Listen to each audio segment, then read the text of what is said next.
G. Marshall. A young man named Giovanni Guasconti came very long ago from the more southern region of Italy to pursue his studies at the University of Padua. Giovanni, who had but a scant supply of gold ducats, took lodgings in a high and gloomy chamber of an old edifice of a family long since extinct. One of the ancestors of this family had been pictured by Dante as a partaker of the immortal agonies of his Inferno. So begins one of Nathaniel Hawthorne's finest short stories, which is the tale you're about to hear. Unforgettable.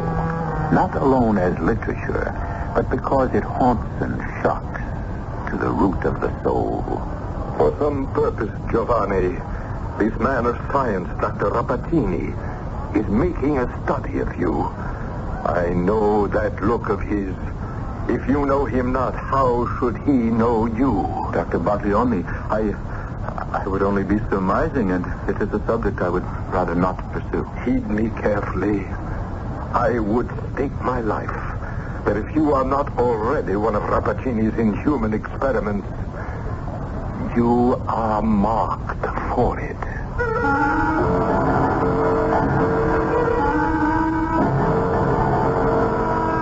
Our mystery drama, The Kiss of Death, was adapted from the Nathaniel Hawthorne classic short story, especially for the Mystery Theater, by Ian Martin, and stars Kurt Peterson and Patsy Bruder.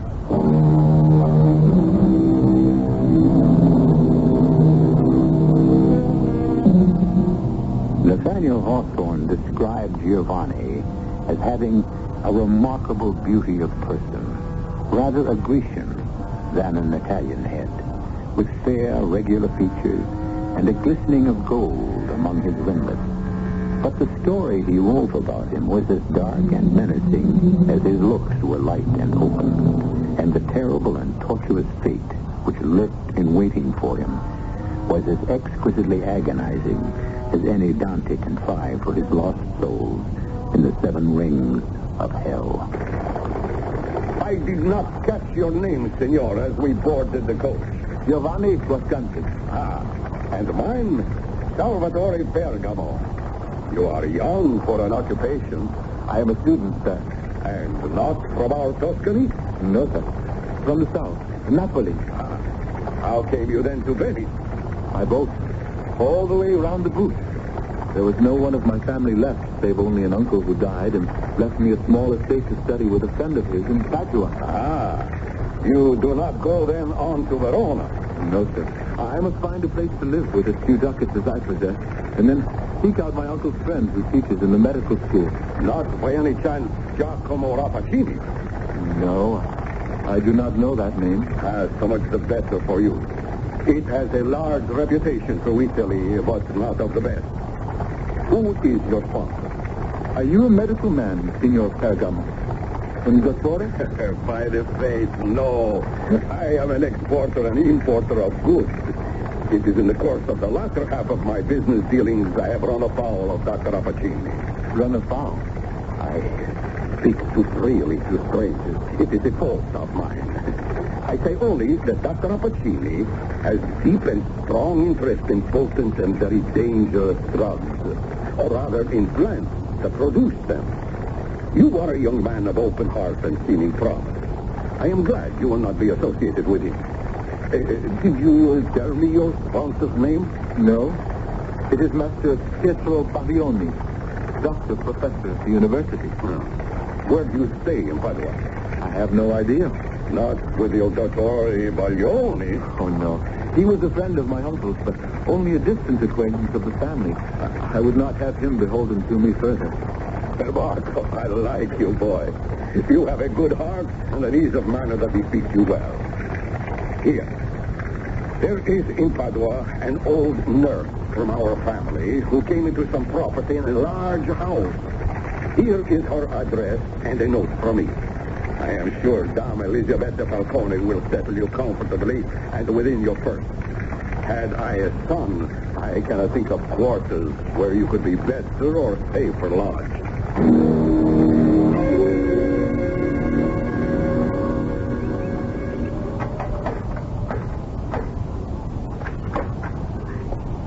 Si, senor. La Dama Elisabetta Falcone? At your service. To whom have I the honor of speaking? Giovanni Guasconti. I bear an introduction from an old friend, Signor Salvatore Pergamo. Oh, il maestro. Oh, Dio. Any friend of my little boy. Oh, come in, I beg you. Thank you. Prego. Oh, Salvatore. I was his nurse, you know. Oh, many years ago now.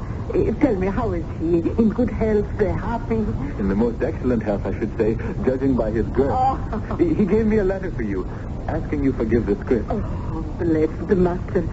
He can never bear to remember that I, who brought him up, can neither read nor write. But his signature and seal, that I recognize. Signor, would you be good enough to read what the paper says? Here, let me bring the lantern nearer. Right, it's simple enough. He says, Carissima. This will serve to introduce a young man of good family and great prospects, whose purse is not yet heavy and must find lodging while he attends the university. I could wish him no better fate than you may find room to take him in. Oh, you could not come with a higher recommendation. Of course you shall stay here.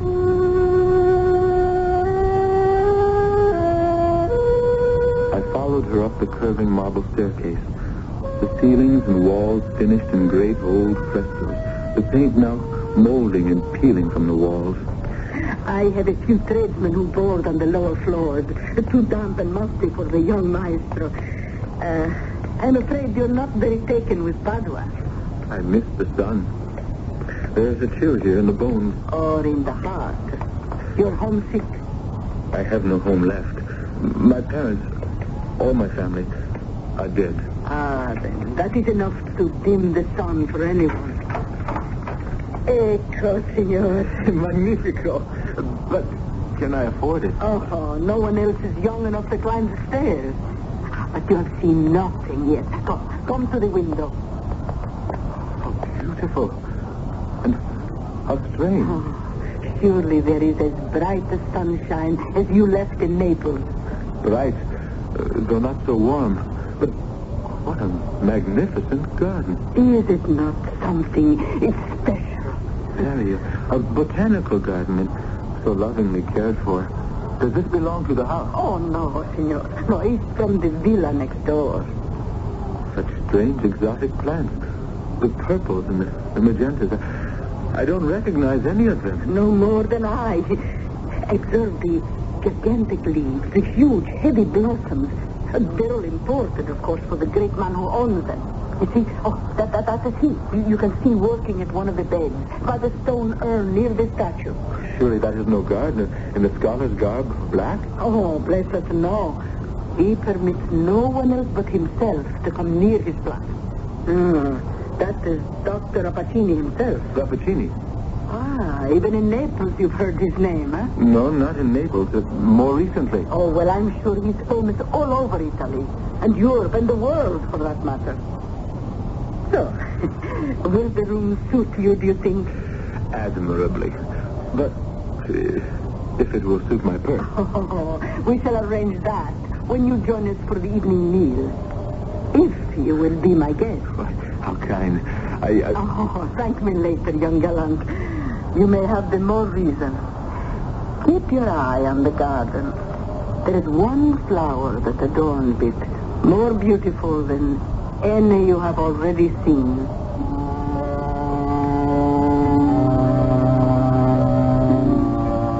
The strange, eerie beauty of that garden below held me spellbound. I watched the tall, emaciated figure of the doctor tend his garden, so intent on his ministrations that he was oblivious to all else. Not an herb or a shrub escaped such a scientific and minute examination that it seemed as if he were looking into their innermost nature. And yet, he avoided inhaling their odors or actually touching them, and walked among them with a caution that suggested him a man walking among malignant spirits. Obviously, he was not the one who cultivated them. I was just wondering who did, when... Beatrice! Beatrice! Here I am, Father. Are you in the garden? Yes, and I need your help. I'll be down in a moment. Now I knew Dama Falcone had meant when she said I had yet to see the garden's most beautiful flower. For brief as the glimpse I had had of her, this was the most radiant, the most vibrantly alive woman I had ever seen in my life. What is it, Father? Our chief treasure. It needs more care than I dare offer in my shattered state. I'm afraid you must take it over as all the others. Gladly. You know how I love them all. But this one... Oh, yes. I am talking to you, my sister. It shall be my task to serve you. And in return, you shall reward me with your perfumed breath, which is the breath of life to me. Never let her languish. She is my greatest triumph. And if truth be told, more than the breath of... What is it, Father? Something wrong? No. Nothing wrong. Come. The hour grows late, and the night air is not kind to my chest these days.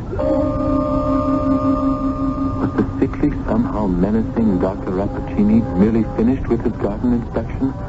Or had he somehow spied me in the evening shadows of my lattice window?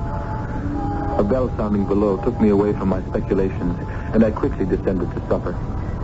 So, all is settled to your satisfaction, and you desire to take the room? I already feel at home, if the agreed-on sum is enough. Oh, more than enough. I promise you I shall not be a roisterer. In fact, I anticipate spending a great deal of time in my room above that magic window. I take it you have already seen its richest bloom. Yes, just before supper. Signora Falcone, how can I gain an introduction to her? Do you... Oh, the Rappacinis are far above my head. For all my villa is next door, they might live in another world. But surely the great gentleman at the university, Dr. Baglioni, to whom you bear a note of introduction, will know his fellow doctor. Of course. I shall sleep on the hope of that. If indeed, after all that has happened to me today, allows me to sleep. At your age, sleep comes easily and welcome.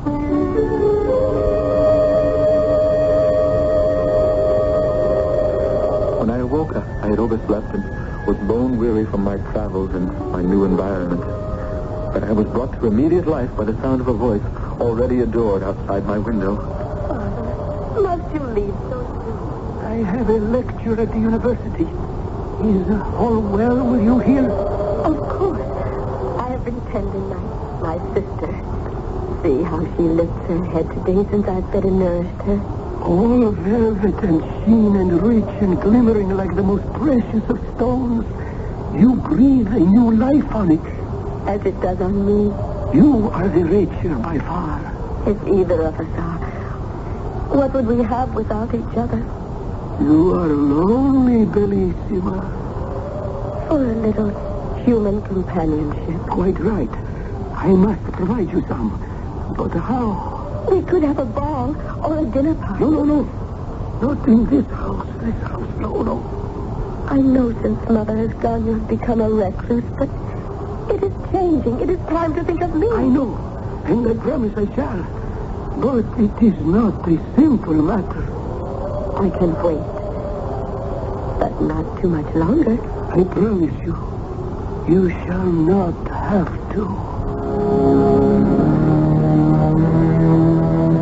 I felt guilty eavesdropping from my window, but my heart cried out to have Beatrice as my own, and somehow my mind cried out as loudly to forget her, to run, to leave while there was still time.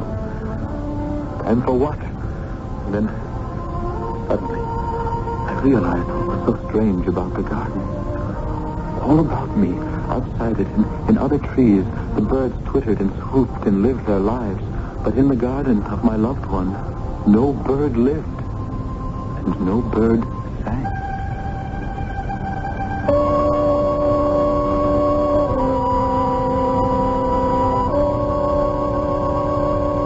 But what has any threatened danger held back a man in love? And what danger could lurk in a garden of luxuriant and healthy flowers and shrubs? Lad Giovanni is about to find out and refuse to believe until the ultimate truth is too undeniable. A I shall return shortly with Act 2.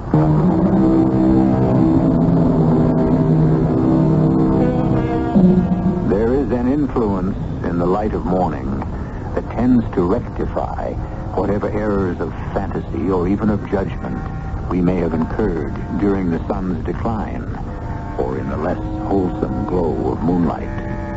These are Mr. Hawthorne's words, and what better ones to project that by the following morning, after a good sleep, young Giovanni, looking out his window in the bright sun, found the garden below him a lovely place.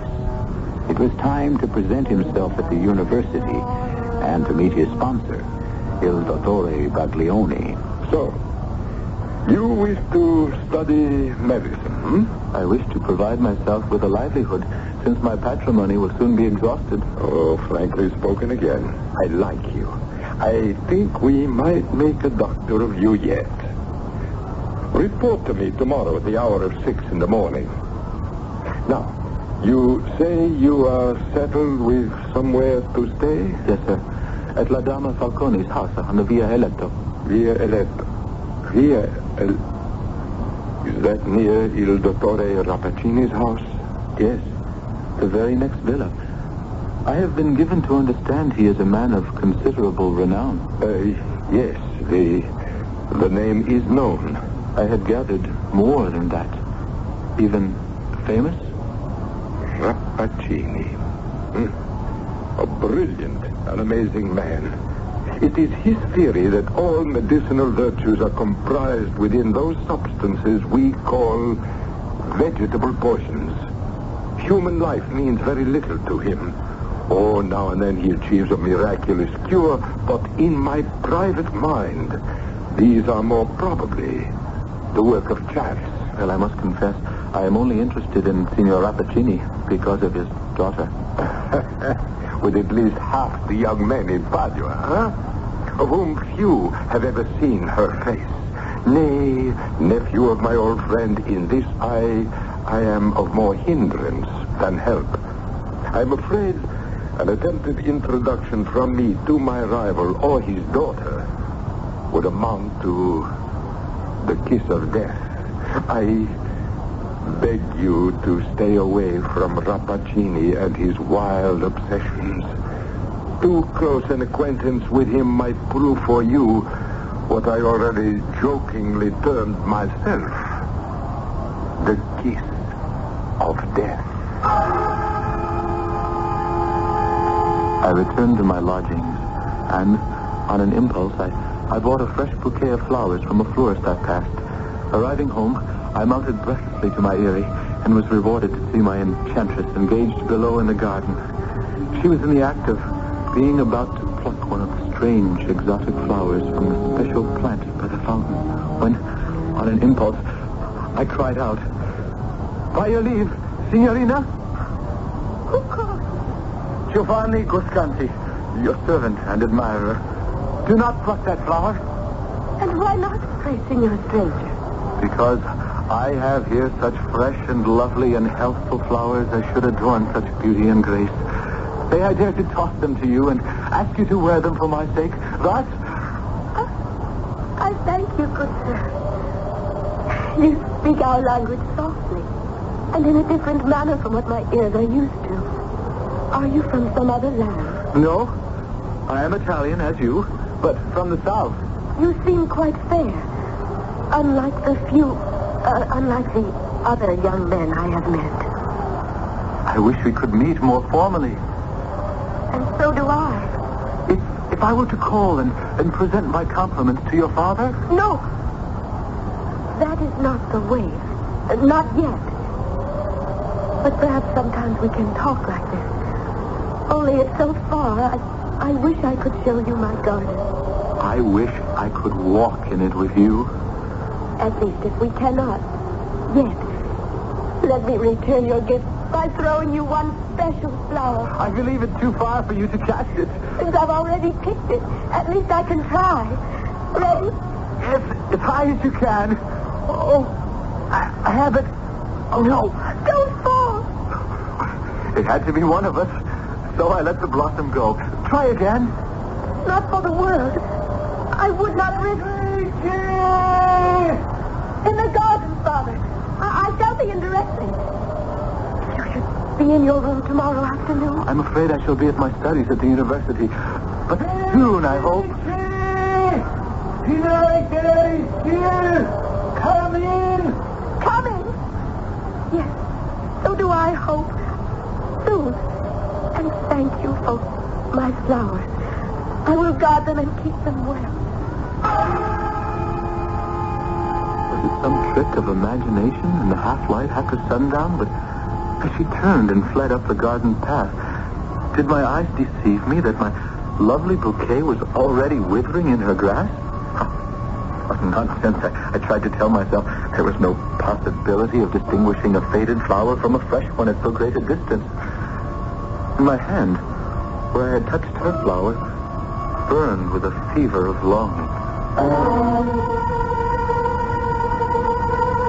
It was 3 days before I had returned to my full senses again, weak from loss of weight and the debilitating effect of some raging poison that had drained my system.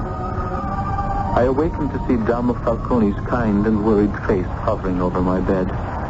Oh, so we are awake at last and in our senses, eh?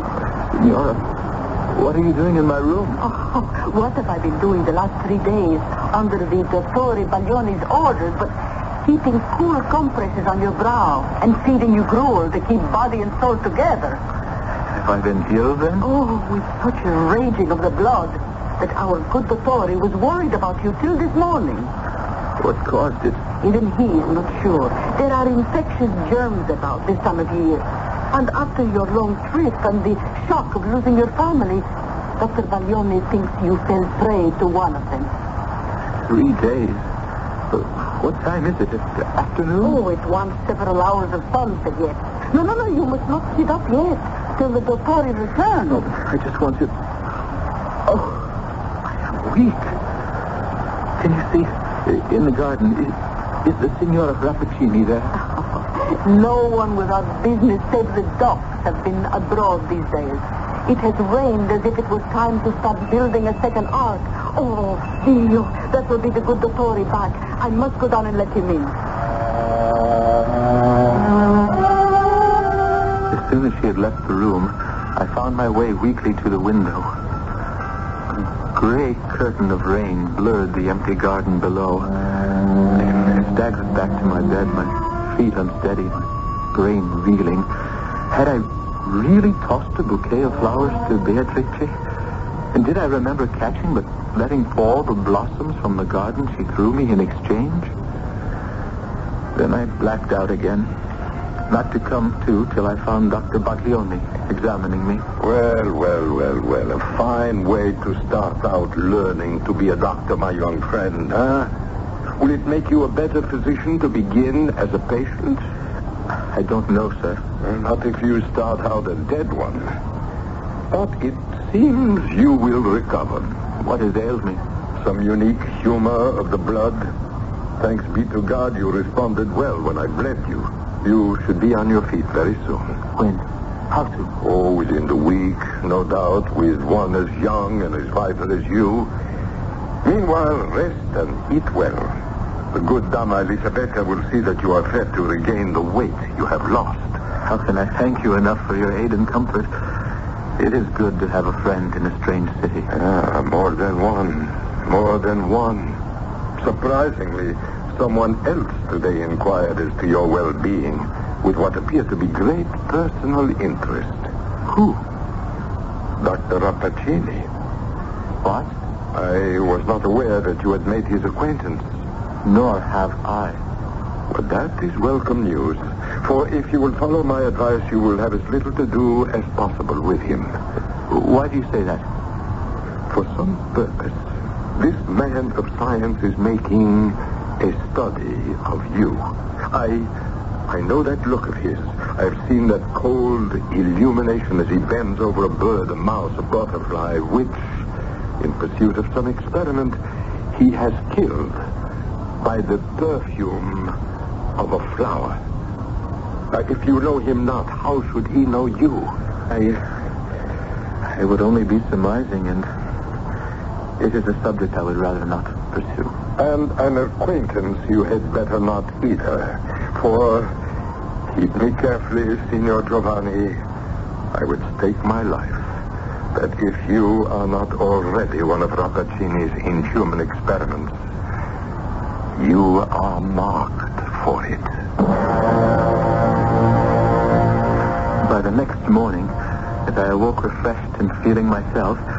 Buongiorno, Signor Visconti. Buongiorno, Dama Falcone. Oh, out of bed, naughty boy. I bring you your breakfast to eat in bed. Oh, I have it here by the window.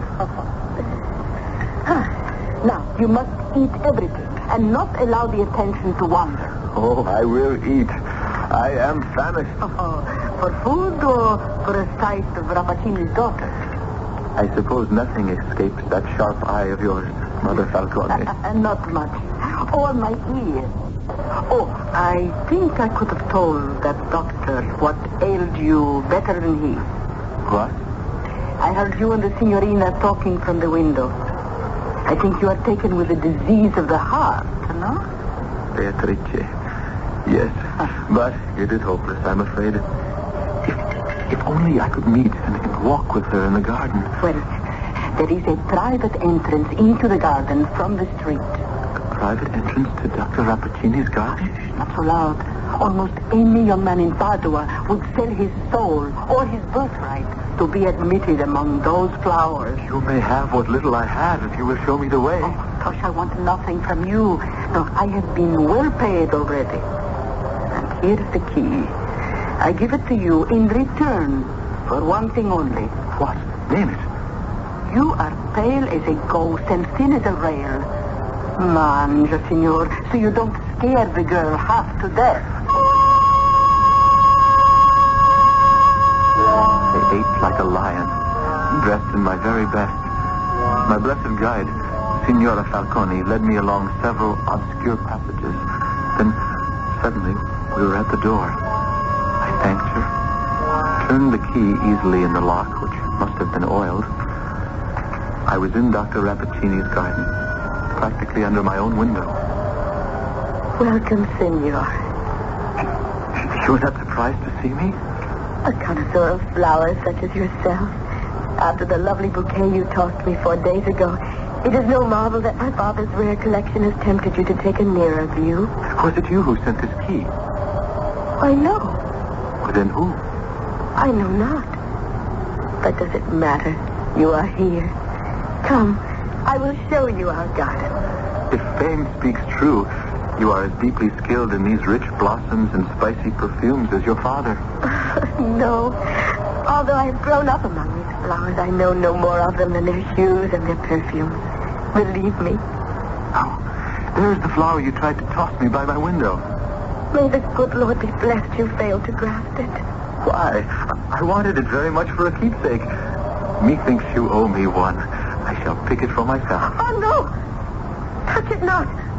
Not for your very life. It would kill you.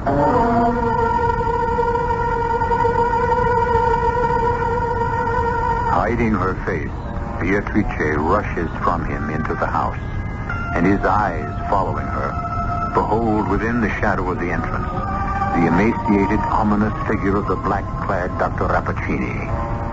I'll return with Act 3.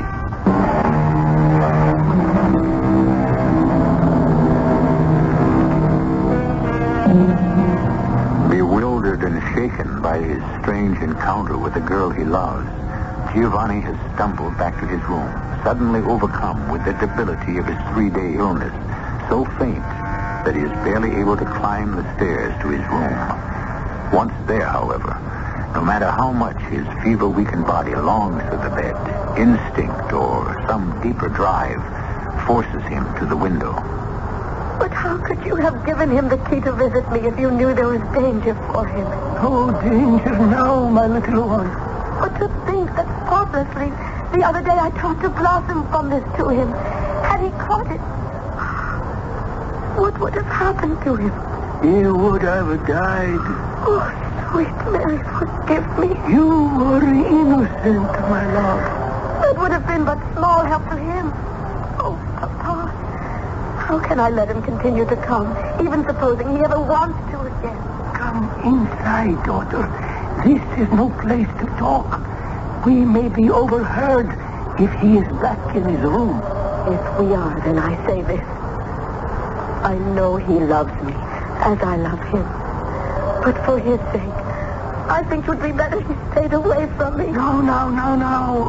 I have not long to live. And it is time for you to meet with someone. Let me explain just how this may be accomplished in spite of all. I have been studying on this for a long time, and I have come to a conclusion. Behind the drape on my window, I had listened to this conversation between Beatrice and her father. Now, as I watched them disappear into the house, I looked down on that fateful, hideous flower that my beloved could fondle and kiss with no harm. Could it be so deadly? The answer was vouchsafed immediately. Crawling across one of the statues was a small chameleon, which in its passage had accidentally brushed against a tendril from the strange shrub. In a second, from the touch of that tendril, the lizard contorted itself in one writhing spasm, and then, as if eaten by invisible fire, crackled like a moth in a candle flame and was gone. I could think no more. I threw myself on the bed and mercifully passed into darkness.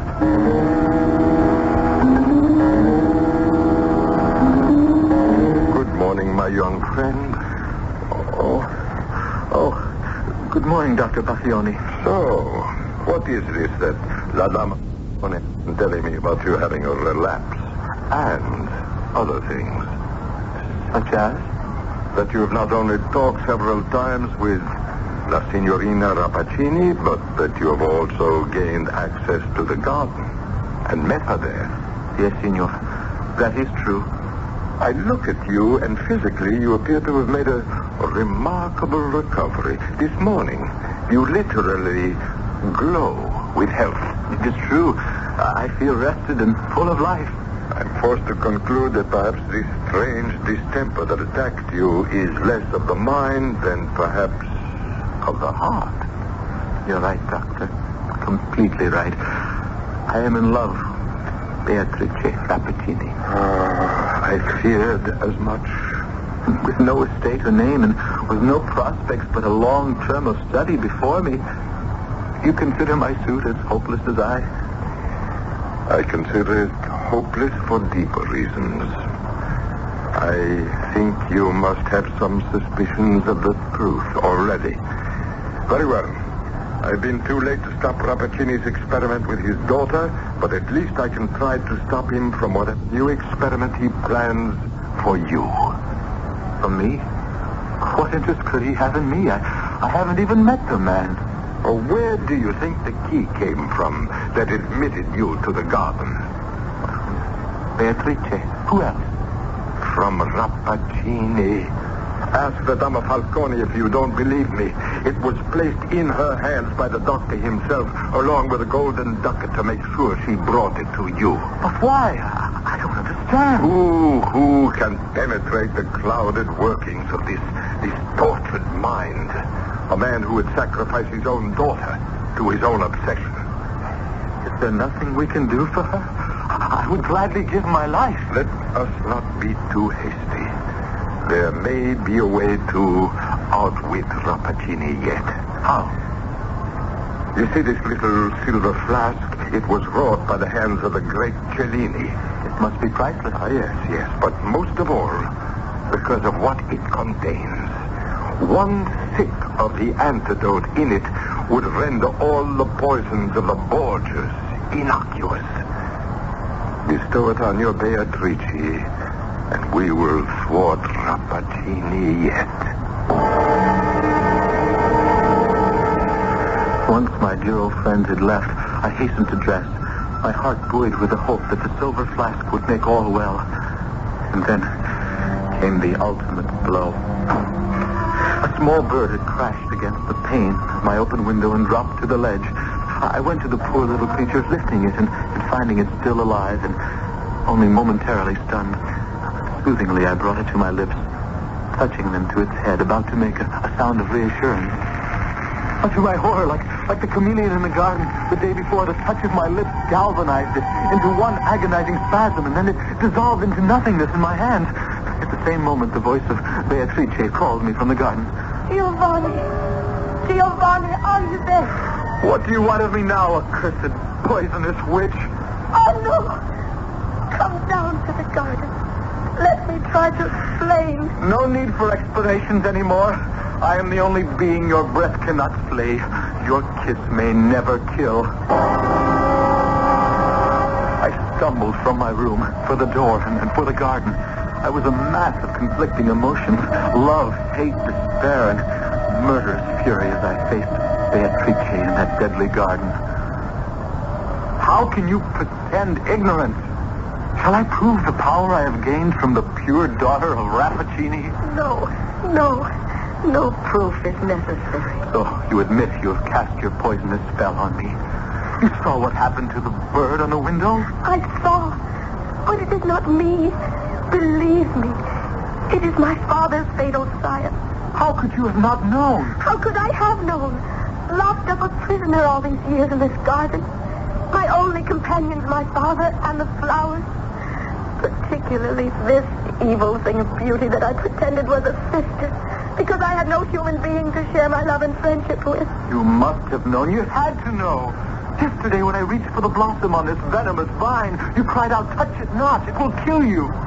I did cry that out. And yet, a few days earlier, when I brought you flowers, you tossed the same blossom to me at my window. Luckily, that had only grazed my fingers, for that touch alone was enough to put me in a flush, a fever that nearly killed me. I knew nothing of that. Where did you think I was?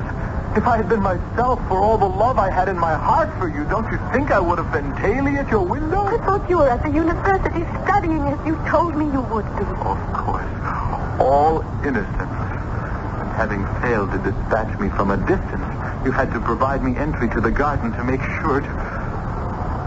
Oh, dear. Forgive me. I don't know what I'm saying. It was you who saved my life. A life that, believe me, I never had dreamed stood in any danger from me or mine. Your life was the most precious thing in the world to me.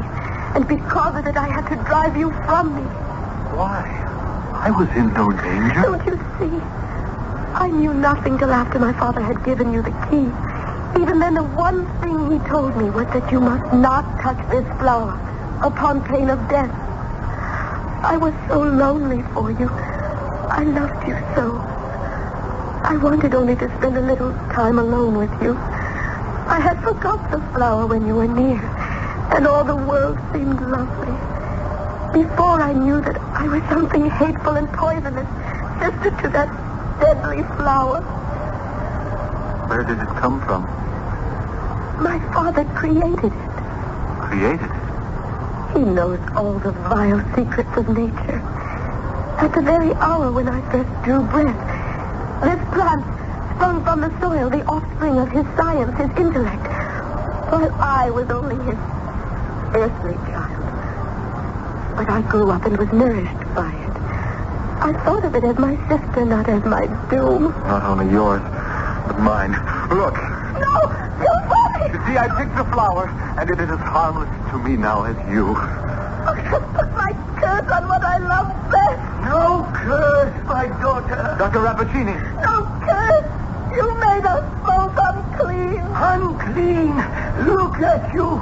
One step below God's, both of you, and I created you.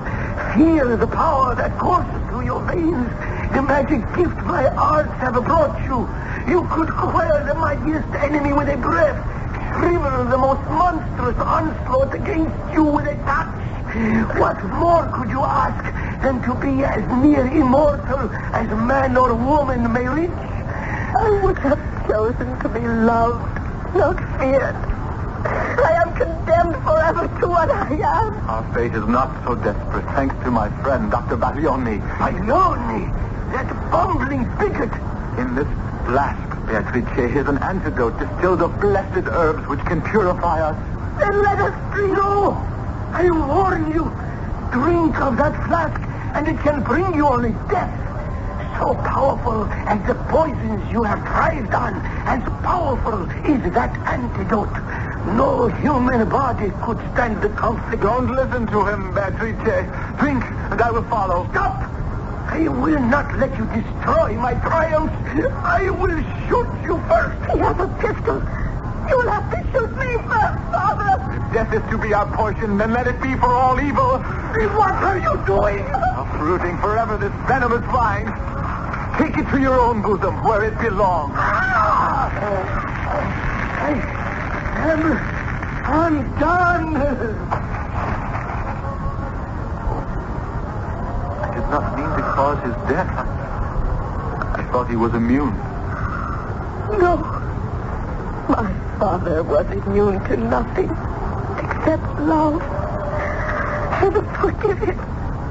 He is better off dead.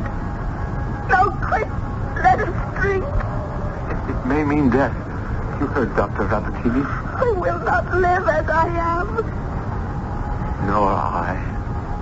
Then give it to me. I shall drink first. No. I shall pour half in the cap of the flask. The flask is for you. To the future, Giovanni. To our future. Whatever it may be.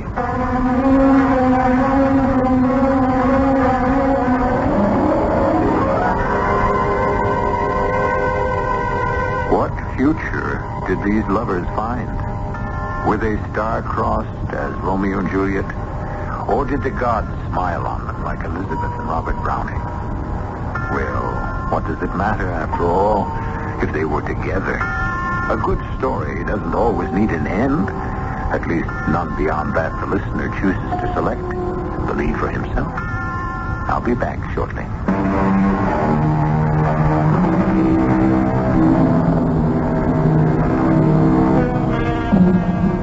Do I hear some murmurs of dissatisfaction with the ending? Then let us make a confession. The story, as you have heard it, does not end exactly as Nathaniel Hawthorne wrote it. If you must have an ending to this dark tale, you can read his solution. We can only say we thought poor Beatrice and her unlucky lover Giovanni deserved a better fate, dead or alive. And we left it to you to choose. Our cast included Kurt Peterson, Patsy Bruder, Arnold Moss, Bryna Rayburn, and Gilbert Mack.